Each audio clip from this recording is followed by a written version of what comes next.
नमस्कार दोस्तों, आप सभी का स्वागत है आपके अपने YouTube चैनल मार्विन स्पीक्स पर। और आज चुनाव के बाद जब सरकार बन चुकी है, काफ़ी समय हो गया है, सब अपने अपने कामों में लगे हुए हैं और आजकल जो सत्ता पक्ष और विपक्ष के बीच में जो गतिरोध है वो बहुत चरम पर है। आज इस पर बहुत बहुत दिनों से सोच रहे थे कि इस बात पे चर्चा की जाए कि क्या आगे होने वाला है और किस तरह से राजनीति देश की बढ़ेगी। तो अब जो माहौल समझ में आ रहा है कि जो विरोध है, जो गतिरोध है दोनों सत्ता पक्ष का और विपक्ष का, वो बढ़ेगा। क्योंकि उसके पीछे सीधे सीधे कारण है कि अब कहीं ना कहीं जो विपक्ष है उसको साफ साफ लग गया है कि अब उनके पास हथियार मिल गया है। वो लोकसभा चुनाव तक उनके पास वो हथियार एक्सपेरिमेंट फेज में था। वो बातें करते थे जब भी संविधान की और आरक्षण की, इन सब चीज़ों की जब बातें करते थे तो उन्हें क्लियर मैसेज नहीं था कि हाँ ये मुद्दे चलेंगे कि नहीं चलेंगे। हाँ, वो कोशिश ज़रूर करते थे, उन्होंने कई बार कोशिश करी कि नहीं हम इसको उठाएंगे, तो आगे लेके जाएंगे। पर अभी जो बातें चल रही हैं वो इससे साफ साफ दिखाता है कि अब उनको एक मुद्दा तो मिल गया है कि संविधान तो मुद्दा है और संविधान की अगर बात करेंगे तो ये बात ज़मीन तक जाएगी। उन्होंने जो नैरेटिव चलाया था कि नहीं संविधान खतरे में है और आरक्षण खतरे में है, क्योंकि होता क्या है कि जब कुछ कुछ ऐसी जातियां हैं, कुछ ऐसे समूह हैं, उनका संविधान का एक पर्यायवाची आप समझ लीजिए कि उनके लिए आरक्षण होता है।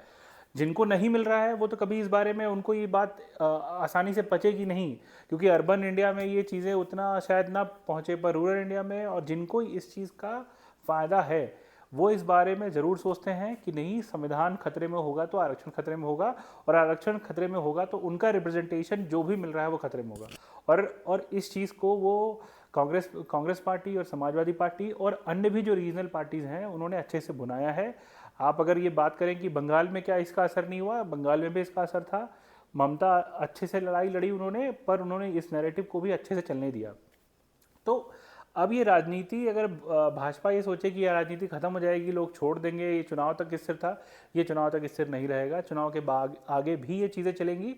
और कोई कोई जब तक कोई नैरेटिव और दूसरा नहीं आता है तब तक ये विपक्ष के दल और विपक्षी सारे नेता इस बात को उठाते रहेंगे। और उन्हें एक तरह से एक ऐसा हथियार मिला है जिसकी काट सीधे तौर पर बीजेपी के पास नहीं है। जब तक तो अपने बिछड़े हुए समूहों को, लोगों को जोड़ते नहीं हैं, तब तक आप इस बात का विरोध नहीं कर सकते। दो चुनाव की अगर हम बात करते हैं, महाराष्ट्र की चुनाव की बात करते हैं और हरियाणा की। हरियाणा में भी ये फैक्टर है और महाराष्ट्र में तो बहुत बड़ा फैक्टर है। हरियाणा और महाराष्ट्र में आए दिन इस बात पे चर्चा होती है कि कोई ना कोई जाति विशेष, समूह विशेष आरक्षण को लेकर डिमांड करते हैं। मराठा आरक्षण की बात ले लीजिए, हरियाणा में भी जाटों के आरक्षण की बात कह लीजिए। तो आरक्षण ऐसा मुद्दा है जो हर जगह रिलेवेंस रहता है, हर स्टेट में अलग अलग तरीके से है। पर जो घटना उत्तर प्रदेश में घटित हुई लोकसभा चुनाव में, वो ऐसी थी कि वो स्ट्रेट फॉरवर्ड थी। अगर वहाँ पे लोगों ने सीधा सीधा इस बात को समझा कि नहीं सही में संविधान खतरे में है, क्योंकि ऐसी मैसेजिंग डाइवर्ट की गई कि लोग मान गए इस बात को। क्योंकि समाजवादी पार्टी बहुत तेज़ी से इस चीज़ को भुनाना चाह रही थी और इसीलिए उन्होंने कांग्रेस से गठबंधन भी किया। मुसलमानों का वोट तो उनको पता था कि उनको मिल जाएगा, पर अगर उनको वोट बंटने भी नहीं देना है और दलितों का भी वोट चाहिए तो उनके पास एक ही चारा था कि वो कांग्रेस से गठबंधन कर लेते। शायद विधानसभा में भी करें, वो अभी आज कह पाना मुश्किल है। पर जो बात है कि नहीं लड़ाई अगर करनी है तो एक जो कॉम्बिनेशन है उसको ढंग से बैठाना पड़ेगा, और उन्होंने बैठाया भी। यहाँ तक कि आप अगर नगीना वाली सीट को भी देखेंगे तो वो भी एक तरह से जाने ही दिया गया उनको। मतलब पता था कि नहीं चंद्रशेखर अगर जीतते हैं तो ओवरऑल इंडिया गठबंधन को फायदा होगा, तो उन्होंने वही किया, जारी दिया इस चीज़ को। उन्होंने मतलब बहुत ज़्यादा इस पर कोशिश नहीं करी, कही कि अगर एक सीट गंवाने से हम 10 सीटों पे फ़ायदा उठा लेते हैं तो भी बहुत बड़ा काम है। तो ये है आज की राजनीति। मतलब अगर आगे आगे के लिए भी बात करेंगे तो ये राजनीति ऐसी बढ़ती जाएगी।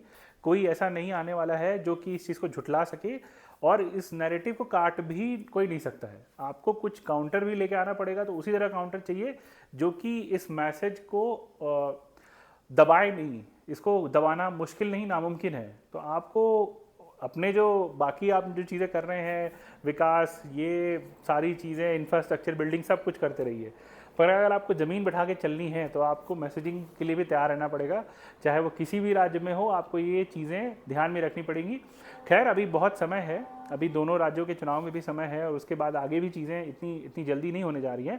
पर विपक्ष के पास जो अटूट हथियार मिला है उसका काट बहुत जल्द ही खोजना पड़ेगा बीजेपी को।